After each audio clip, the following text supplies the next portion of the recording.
Most couples don't fight about money because they lack cash. They fight because they lack a system. Today, we'll design a couple's money system by comparing 3 models, choosing one with a clear decision rule, and leaving you with a routine you can run this week. Here is the roadmap, so you know where we're going. First, we'll define joint, separate, and hybrid in one plain sentence each. Next, we auto match each model to the situations where it fits, walk through an equal versus proportional split with real numbers. Set guardrails for privacy and accountability, and finish with a simple rule that tells you which model to pick. A joint model means both partners pool all income into one shared account and pay everything from there. A separate model means each partner keeps income in individual accounts and splits shared bills using transfers.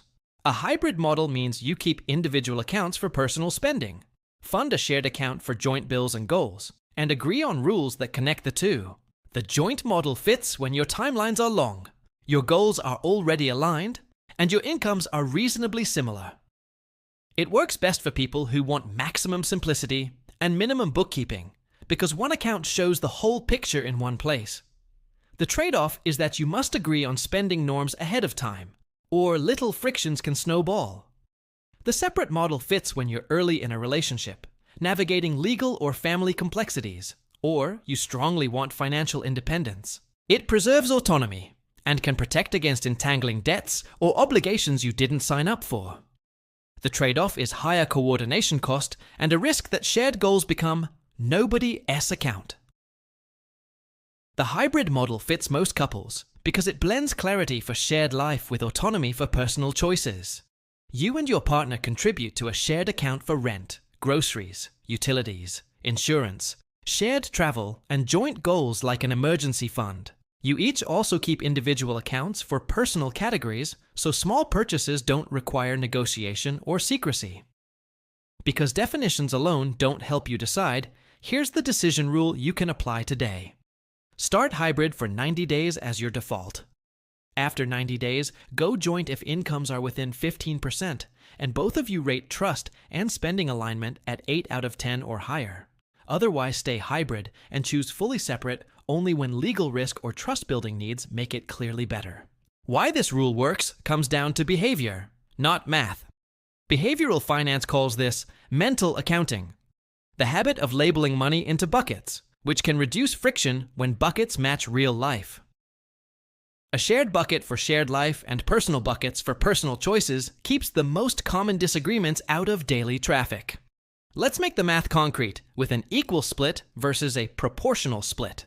Imagine your shared monthly bills and goals total the equivalent of $2,100 in your local currency. $1,500 for rent, $400 for groceries, and $200 for utilities. If you split equally, each transfers $1,050 to the shared account on payday. Simple and predictable. Now compare a proportional split by income, which many couples prefer when incomes differ. Here's a crisp rule for choosing between equal and proportional.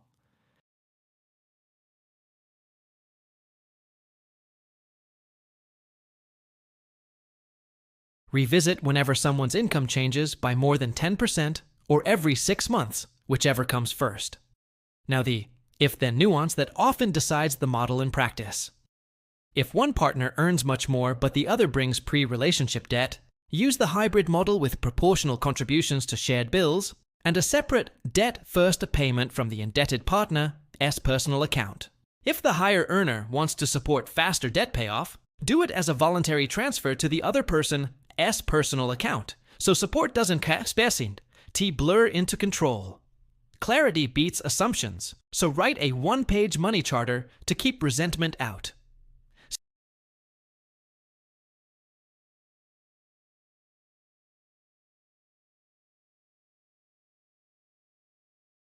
If you can't explain your rules in 2 or 3 sentences, your system is not ready for real life. Let's add the weekly routine that makes any model work. Once a week for 20 minutes, sit down together for a money date. Confirm the shared account balance, scan upcoming bills for the next 2 weeks, and check the shared goals line for progress or shortfalls. Then take turns naming any decisions for the next 7 days, like a trip deposit, a subscription renewal, or a gift. Use a simple approval threshold, so big choices don't become daily debates. Any new expense above either 1% of annual take-home income or a set floor like 200 should get 2 yes votes before it leaves the shared account. If one person says no, the spender can cover it from their personal account, or it waits until the next check-in. Add privacy and accountability guardrails so neither person feels watched nor blindsided.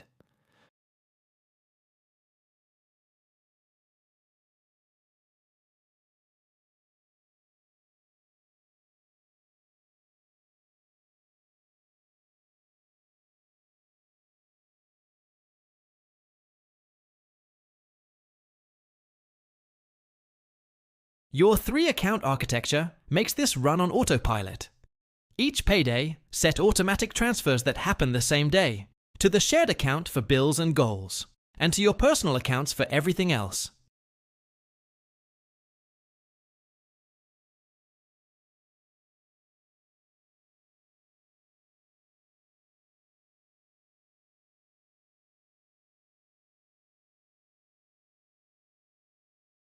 The correction is simple and fast. Write down the model, the split, the approval threshold, and the date of your next review, and store it in a shared note you both can edit. Silence is not harmony. Clarity is harmony.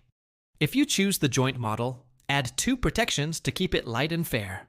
First, create small personal fun money lines for each person inside the joint budget, equal in amount even if incomes differ, so little joys don't require negotiation. Second, keep a written pause rule that says any purchase over your threshold waits 24 hours unless it is a true need. If you choose the separate model, tie it together with a shared schedule, so bills never rely on memory.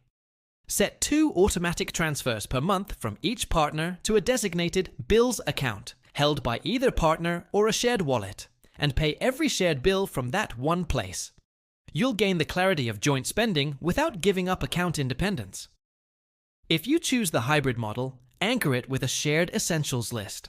Essentials are the bills that keep your joint life running: housing, utilities, groceries, insurance, transport, and agreed upon childcare.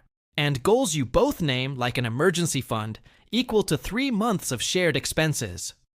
Everything not on that list lives on personal cards or accounts. When life changes, the system should flex, not break. A new job, a move, or a baby can change costs and incomes fast, so schedule a quarterly tune-up to revisit the split, the thresholds, and the goals. If money stress spikes between check-ins, call a 10-minute flash money date the same day and resolve a single question. Then stop. Remember that fairness is a feeling as much as a formula. The numbers help you avoid drift, but your language is the glue. Say, we chose, our rules, and our plan, even when one person handles more of the logistics. Money is a team sport in a long season. You don't win by keeping score against your teammate. Here's the final synthesis you can act on today. Use hybrid by default. Split shared costs equal if incomes are close and proportional if they're not. Protect big decisions with a 2 yes threshold, and run a weekly 20-minute money date so small issues never turn into big ones. The memorable takeaway is this: systems create peace. Pick joint, separate, or hybrid with a written rule, and let that rule do the talking. If this helped, like and subscribe.